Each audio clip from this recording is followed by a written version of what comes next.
तिल वाली बहू। शकुंतला बहुत ही धार्मिक महिला है। हर समय पूजा पाठ में लगी रहती है। वो कोई भी काम बिना शुभ मुहूर्त के नहीं करती है। शकुंतला अपने बेटे राज की शादी करवाना चाहती है, इसलिए वो पंडित जी के पास राज की कुंडली लेकर जाती है। प्रणाम पंडित जी, मेरा बेटा राज बहुत संस्कारी है। पूजा पाठ और धर्म कर्म के कार्यों को बहुत निष्ठा से पूर्ण करता है।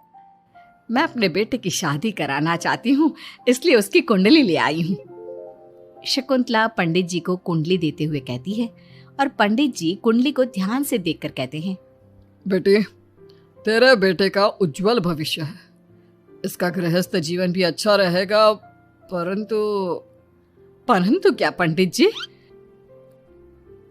परंतु एक बात का विशेष ध्यान रखना होगा। तुम्हें अपने बेटे की शादी उसी लड़की से करानी होगी जिसके गाल पर तिल हो। वो लड़की तुम्हारे घर, तुम्हारे बेटे और तुम्हारे भविष्य के लिए सुख, शांति और समृद्धि लाएगी। तुम्हारा भाग्य केवल उस लड़की के आने से ही जागेगा। जी पंडित जी, मैं ऐसी ही बहू लाऊंगी जिसके गाल पर तिल हो। धन्यवाद पंडित जी, धन्यवाद। पंडित जी का धन्यवाद करके शकुंतला वहां से चली जाती है। अब वो दिन रात तिल वाली बहू के बारे में सोचती रहती है।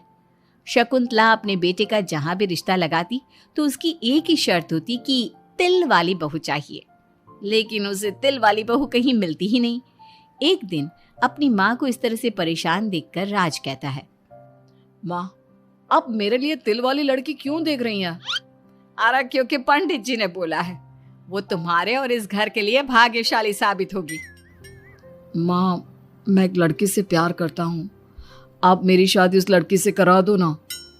उसके गाल पर तिल होगा तभी मैं तुम्हारी शादी उससे कराऊंगी, नहीं तो भूल जाओ उस लड़की को। माँ की बात सुनकर राज को लगा कि माँ उसकी शादी कभी होने ही नहीं देगी, इसलिए उसने बिना कुछ सोचे समझे बोल दिया, अब माँ है ना, उसके गाल पर तिल है। सच में माँ, बहुत प्यारा तिल है। तू सच कह रहा है बेटा? अरे तो तूने मुझे पहले क्यों नहीं बताया? जल्दी से मुझे उस लड़की से मिलवा दे। ठीक है माँ, मैं बात करता हूँ उससे। अगले दिन राज रोशनी के पास पहुंचा और उसे सारी बात बताई। रोशनी ने सारी बात जानने के बाद कहा, राज, तुमने माँ से झूठ क्यों बोला? मेरे गाल पर कोई तिल नहीं है। अरे मेरे पास कोई और रास्ता नहीं था रोशनी। उस समय मुझे जो ठीक लगा मैंने किया। अगर मैं ऐसा नहीं बोलता तो माँ मेरी शादी किसी तिल वाली लड़की से करा देती। माँ से इसे झूठ बोलना ठीक नहीं है। माँ को कोई तिल वाली लड़की मिलती ही नहीं, तो माँ अपने आप तुम्हारी शादी मुझसे कराने के लिए तैयार हो जाती। अरे तुम्हें पता नहीं, पंडित जी के मुख से निकली बात मेरी माँ के लिए पत्थर की लकीर है। वो आकाश पाताल एक कर देंगी, लेकिन तिल वाली लड़की ढूंढ कर ही रहेंगी। जो भी हो राज, लेकिन माँ को जब कभी सच्चाई का पता चलेगा तो उन्हें बहुत दुख होगा। और मेरे गाल पर तो तिल है ही नहीं, अब मैं माँ से कैसे मिलूंगी? तुम अपने गाल पर काजल से एक तिल बना लो ना, बाकी मैं संभाल लूंगा। अगले दिन रोशनी ने ऐसा ही किया। उसने काजल से गाल पर एक तिल बना लिया। इसके बाद राज ने रोशनी को अपनी माँ से मिलवाया, और जब शकुंतला ने रोशनी को ध्यान से देखा तो उसके गाल का तिल देखकर बहुत खुश हो गई और दोनों का रिश्ता पक्का कर दिया। कुछ ही दिनों में शकुंतला ने राज और रोशनी की शादी बहुत धूमधाम से करा दी। बहू, राज, जल्दी बाहर आओ, एक खुशखबरी है। रोशनी और राज बाहर आते हैं। राज, देखा, मेरी बहू के भाग्य से घर में खुशी आने लगी। जिस जमीन का केस हम पिछले 10 साल से लड़ रहे थे ना, वो केस अब खत्म हो गया है। अभी अभी वकील साहब का फोन आया है, वो केस हम जीत गए हैं।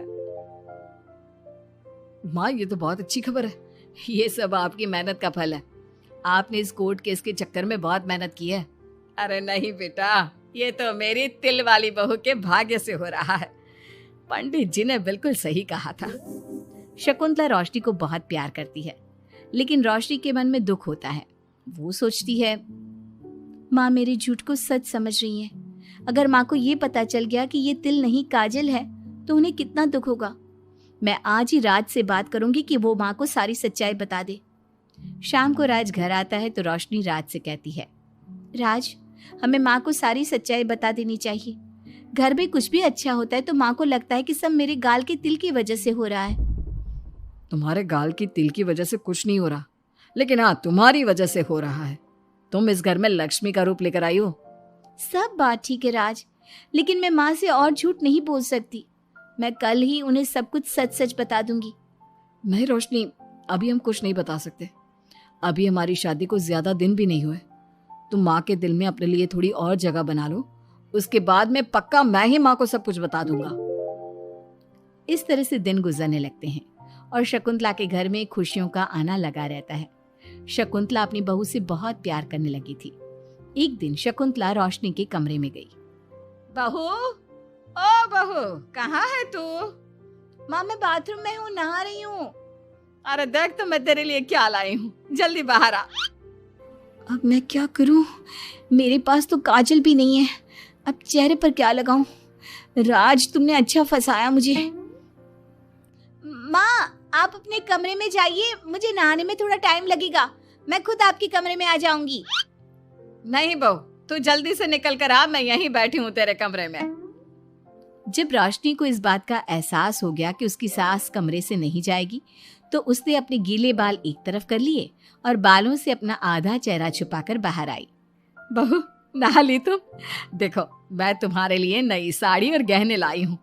आज शाम को बहुत मेहमान आ रहे हैं, मैं तुम्हें सबसे मिलवाऊंगी। मेहमान किस लिए आ रहे हैं माँ? अरे तुम्हें राज ने बताया नहीं बहू? हमारी कंपनी इस साल नंबर 1 की पोजीशन पर पहुंच गई है और ये सब तेरी वजह से हुआ है। चलो मैं चलती हूँ, मुझे शाम की बहुत सारी तैयारी भी तो करनी है। जब शकुंतला रोशनी के कमरे से चली गई तब उसकी जान में जान आई। शाम को पार्टी में बहुत बड़े बड़े लोग आए थे। शकुंतला ने अपनी बहू को सबसे मिलवाया और उसकी खूब तारीफ की। पार्टी में सब लोग शकुंतला के सक्सेस का राज पूछ रहे थे, तो शकुंतला अपनी बहू और उसके दिल की तारीफ कर रही थी। एक दिन शकुंतला अपने बहू बेटे के साथ घूमने गई। आज हम घूमने आए हैं तो देखो मौसम भी कितना प्यारा हो गया है, लगता है बारिश आने वाली है। शकुंतला के इतना कहते ही जोरों की बारिश शुरू हो गई।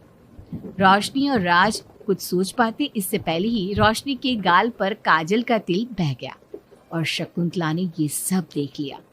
अब शकुंतला के गुस्से की कोई हद ना रही। तूने मुझसे झूठ बोला?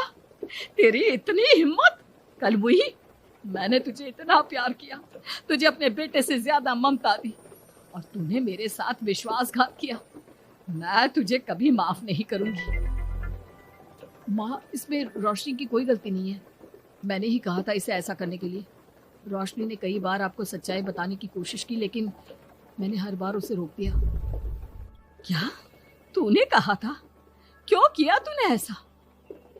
कितना बुरा दिन था वो जब मैंने तुम दोनों की शादी करवाई और तुझे शर्म नहीं आई अपनी माँ को धोखा देते हुए। तो माँ मैं और क्या करता, अब तो पीछे ही पड़ गई थी तिल वाली बहू के। आपको कोई लड़की भी तो नहीं मिल रही थी और मैं रोशनी को बहुत प्यार करता हूँ, उसके बिना नहीं रह सकता।